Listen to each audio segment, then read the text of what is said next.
I'm starting to think about, am I gonna actually use this as a stage name? Because it does have a nice ring to it, Definitely, for sure. But part of me is like, how are you gonna call yourself a legend? You don't even have a record deal yet, man. What if you flop?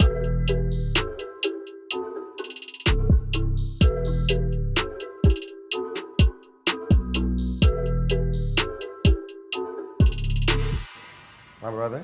Good to see you, brother. Good to see you. I love that jacket. Thank you. How's everything? I'm doing great, bro. How are you? Good. I'm very well. How you been? Been good. How's the family?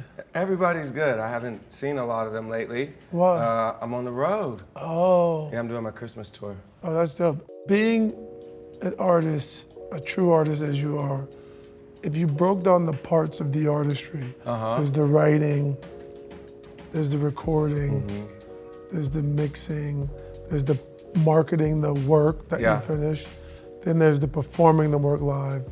How would you rank those things that you love the most? Because you do them all at a high level. Thank you. I love the writing probably the most, and very close second is the performing, I would say. So the writing and the performing, yes, you like better than recording? Recording is great, but it's a little more clinical.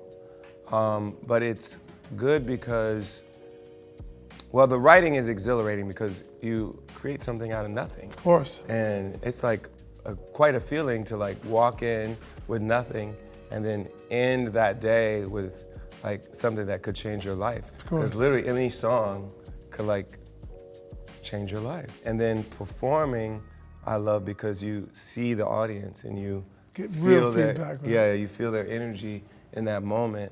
And I love just seeing people enjoying the show, and I get a thrill out of that. The thing about your career I always admire the most is the longevity of it. 20 years now. 20 years of Get Lifted. But 20 years. So this is our anniversary for my debut album. It came out on my birthday, December 28th, 2004. Since Get Lifted came out, when you were making that, has your career turned out to be exactly how you thought it would be and wanted it to be? In a lot of ways, it is what I wanted and what I imagined for myself. I always saw myself as somebody who would be versatile and be able to collaborate with all types of different people. I came up in gospel music. That was like my origin, my roots. Since a kid, right? Since I was a kid. I grew up in Ohio, and my grandfather was my pastor. My grandmother was my church organist. And so I just grew up around a lot of people who made gospel music. I would go to choir rehearsal every week with my mother, and I just was, steeped in that tradition. And so a lot of my musical upbringing was there first, and then soul, and then hip hop, and R&B as a teenager. And then, of course, I launched my career under Kanye's label, G.O.O.D Music. And so I started to just collaborate with all kinds of hip hop artists. And so I became known as like the guy that sang with all these great hip hop artists, from Kanye to Jay to Rick Ross to Slum Village to The Roots. That's always been the foundation of my career. And then since then, I've worked with everybody else too. You were the first artist signed to G.O.O.D Music. Yeah. I went to your show at the Hollywood Bowl, I think it was a year or two ago. Yeah. And I had never heard you tell that story. Yes. About your name. Tell that story again, because I thought it was interesting. So it started in Los Angeles. We were in sessions here with Kanye. We were working on the College Dropout. So this is like 2002, 2003. He was camped out here after he had the accident. So he was making like Through the Wire and all these other tracks and recording a lot of what College Dropout became. And a guy named Jay Ivy, who was a spoken word artist, he's from Chicago as well, he came out and he was working with us on the album. And he just started calling me the legend. He was seeing me doing this and that on the record. I was singing this, singing that. What were you going by then? I was John Stevens. That's my government name. You're going by your name? Yeah, that's my real name. And I wasn't trying to find a stage name. I thought I was going to be John Stevens, when I came out with a record. And I was already gigging and like selling little demos and whatnot under John Stevens. He just started calling me the legend, and then the whole crew started calling me John Legend eventually. It gathered enough momentum on its own just in our little circle that I'm starting to think about, am I gonna actually use this as a stage name? because it does have a nice ring to it. Definitely, for sure. But part of me is like, how are you gonna call yourself a legend? You don't even have a record deal yet, man. What if you flop? It's just gonna be a joke. This cat calling himself John Legend. He ain't do nothing. The other part of me was just like, you know what? I'm gonna take this name because this name is gonna announce my presence to the world. And it's gonna make people pay attention. And then I just gotta be ready to meet the moment and back up that attention with actually delivering as an artist. That's basically what I've been trying to do the last 22 years. To live up to it. Is to live up to that name. And the funny part about it was I get signed to Columbia Records, and I'm ready to put out my first album as John Legend. And the label comes to me and my lawyer, and they're like, we've got to trademark your name, John Legend, because, you know, we got to make sure you're protected. And so they start doing the research and find out there's another guy out there named Johnny Legend. And An artist, a musician? he was also a musician, but his main gig was he was a porn producer going under Johnny Legend. And he was also a rockabilly music artist. So theoretically, you could walk into a record store and look for Johnny Legend and find John Legend, or vice versa. And so whenever there's that kind of confusion where you're competing in the same marketplace, then you have to like clear that up legally. Of course. And so we had to find him, negotiate a mutually exclusive deal. I can only imagine where you found him at. But I never spoke to him. My manager, my lawyer did.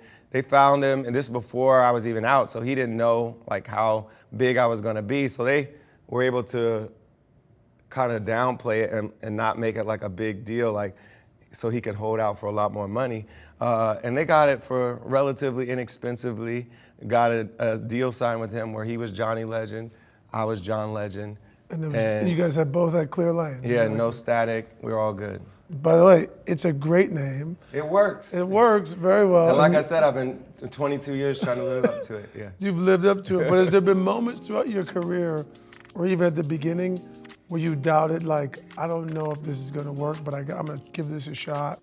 I really did have a lot of belief in myself and that the music we were making together, me and my team, it was Kanye, it was my roommate Devon, who's Kanye's cousin, that's how I even met Kanye, and then another guy named Dave Tozer, who I met when I was at Penn. I thought we were making music that was special and interesting and had a fresh perspective for R&B at the time, and I felt like it was gonna work. Even when I would get turned down, and I got turned down by every major record label at some point or another, I always believed that they were wrong. And that eventually they would realize that they were wrong and that I was gonna show them. Eventually that was the case. But also, what I didn't realize at the time was they were right too, you know? Like, maybe I wasn't ready exactly yet, even though I was onto something, I still needed to develop my craft a little more. I think all those no's were instructive in helping me like figure out exactly how to hone my sound to get it to where it needed to be. And you talked about, going back a second, you went to Penn. Yeah. But didn't you go to Penn at like 15 or 16 I went years at old? 16 years old, yeah.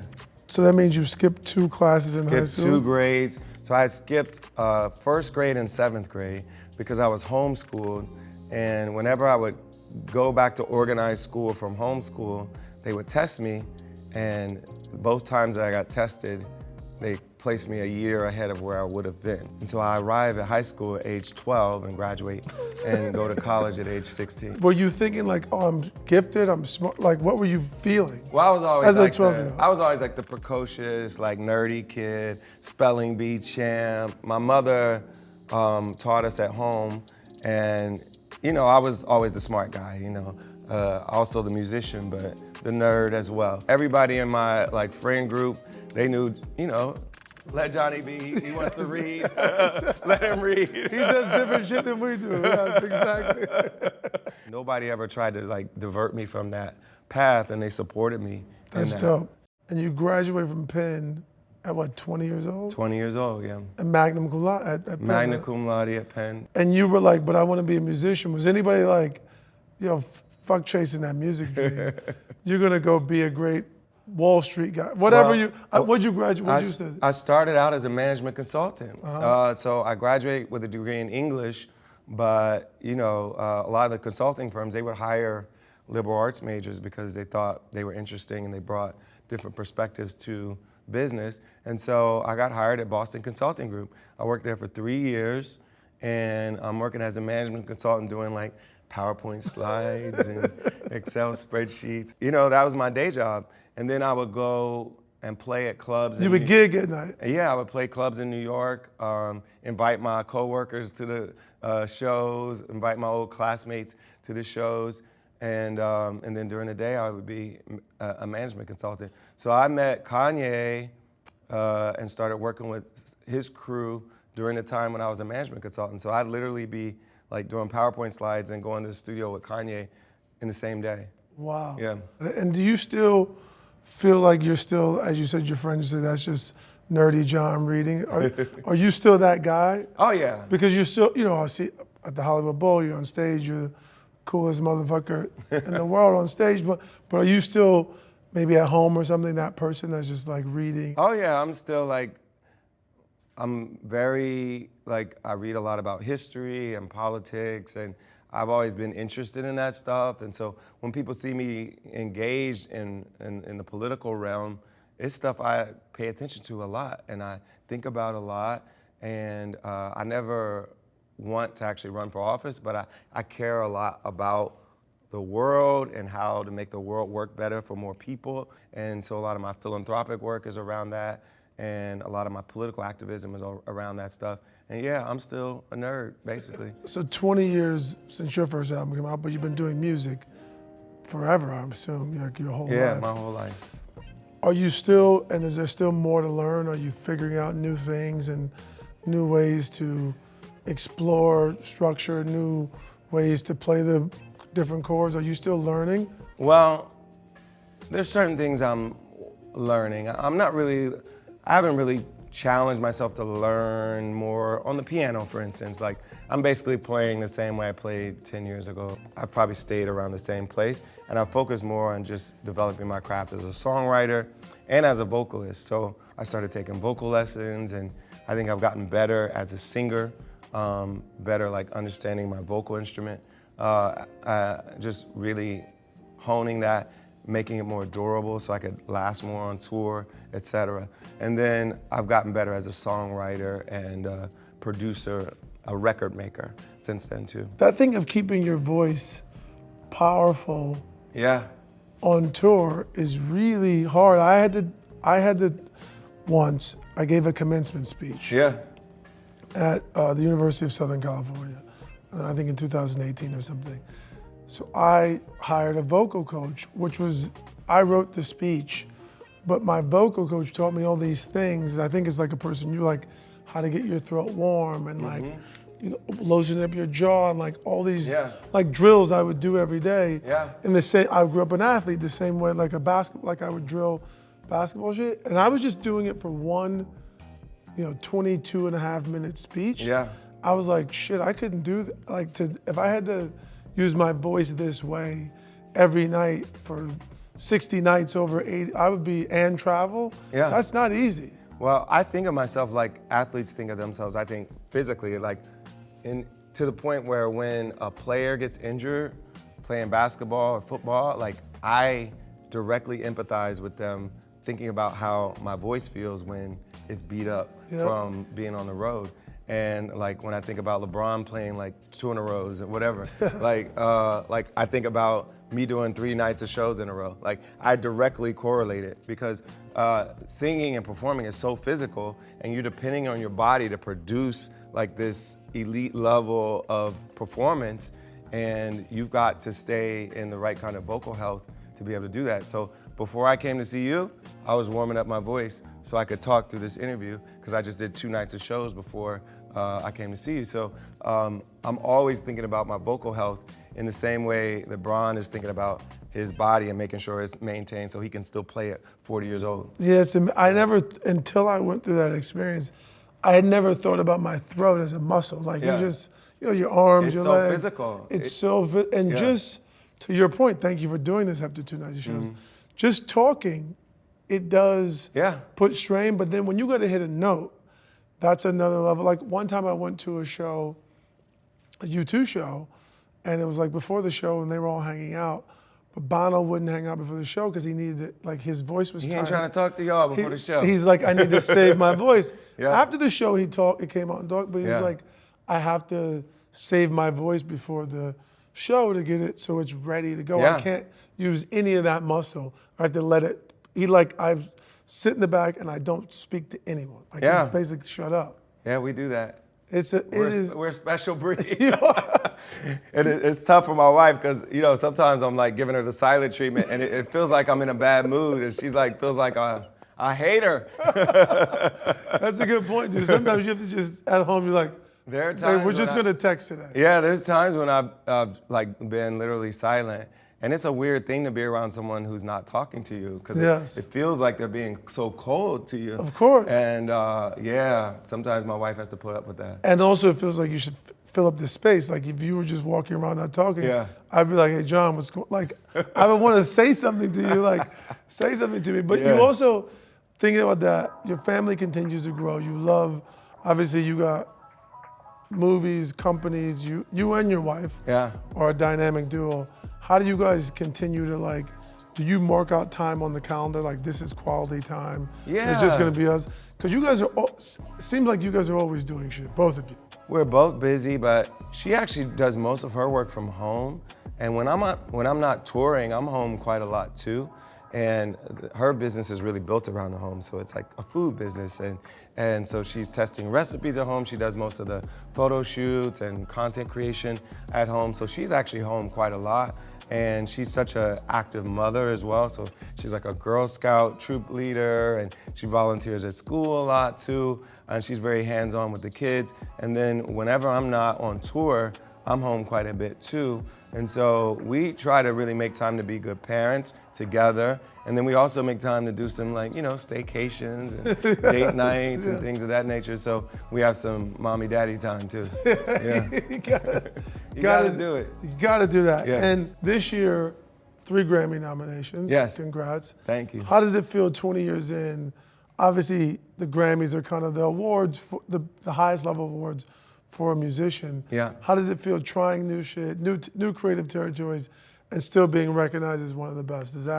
Was it surprising? Was it exciting? Were you going for that? Do you care? I care, absolutely. And the reason why I care is, like you said, it's the highest award that we have in our business. And it's high because it's voted on by other musicians. It's like all people who make records for a living who vote for the Grammys. And to get 3 nominations, especially in categories that I'd never been nominated in before. My first children's album, something I really did put a lot of care and love into. So I feel really grateful that they welcomed me into their community and thought that what we created was worthy of a nomination. That's amazing, congrats. Yeah, and so when you talk about pushing yourself to do new things, so the children's music was the first for me. And then I've been writing for Broadway as well. And so really? I think both of those. Is this the first time you've ever done this? Yes. Because I was just gonna ask you, again, you have a lot of fucking range and you've done a lot of things. Yeah. Are there still territories you're like, oh, I wanna try something else? So that's the new thing, Broadway for me. I'd never written for Broadway before, except I wrote one song for the SpongeBob SquarePants musical. They had different pop songwriters write one song each, and so that was my first foray into writing for Broadway. But now I'm writing entire shows, 2 of them right now. Wow. So that's really exciting, and it's different. It's different than writing for pop music. It's very collaborative, it's very interesting, it's very iterative because you have workshops, you revise, you rewrite songs. I've never done this many rewrites for songs. It's like very back and forth, but it's just pushing me in new ways creatively to just become more of a well-rounded creator when it comes to songwriting and thinking about the entire production. You have the range to do anything music. I love it. Yeah, you could do anything. I feel like I believed that I could do it, but I didn't know for sure how it was gonna work out until I got into it. But I'm like, oh, yeah, I can do this. You like this? Yeah, I'm in it, and I'm like, I can do this. That's amazing. Well, I look forward to seeing it. Thank you for doing this. You are truly a My Maverick. pleasure. After doing 2 nights of shows, when's your next show? Next Not one's tonight, Friday. right? Yeah, I have a So couple you got a days. couple of days. So tell Chrissy I'm sorry. I used some of your voice on this. I assume she'll get a little bit more of your voice. But appreciate you. Thank you for doing this. Thanks, man. Thank you, sir.